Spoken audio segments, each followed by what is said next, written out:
முன்னாடிலாம் ஒரு ஒரு கட்சிக்கு தான் நான் ஓட்டு போட போறேன்றது சொல்லவே கூடாதுன்னு வச்சிருக்குது. நான் யாருக்கு ஓட்டு போட்டேன்னு சொல்ல மாட்டேன்ப்பா. வீட்லயே ஒருத்தவங்க மாத்தி ஒருத்தங்க கேட்டா சொல்ல மாட்டாங்க யாருமே. அப்படிப்பட்ட இடத்துல இது என்ன புது பழக்கம்?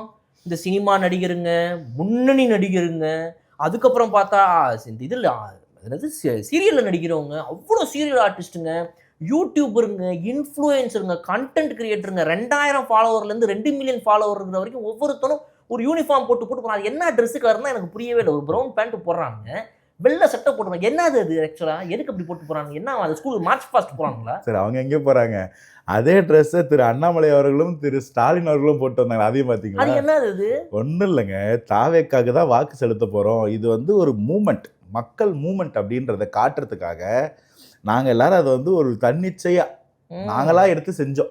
ஏன்னா பல இடங்கள்ல வந்து எங்க அண்ணா அந்த ட்ரெஸ் கோட் தான் ஃபாலோ பண்ணுவாரு. நாங்க இது ஒரு ட்ரெஸ் கோடா நாங்க எடுத்துட்டு பண்ணோம். இதுதான் விஷயம். அந்த ப்ரவுன் பேண்ட், கரெக்ட். ஒயிட் ஷர்ட்னா இதுதானா? ஆமா. எங்களுக்கு அது தெரியவே தெரியாது. அது தெரியாம எதுக்குங்க முதல்வர் போட்டாருன்னு கேட்டா, அத நார்மலைஸ் பண்றாரு அவரு.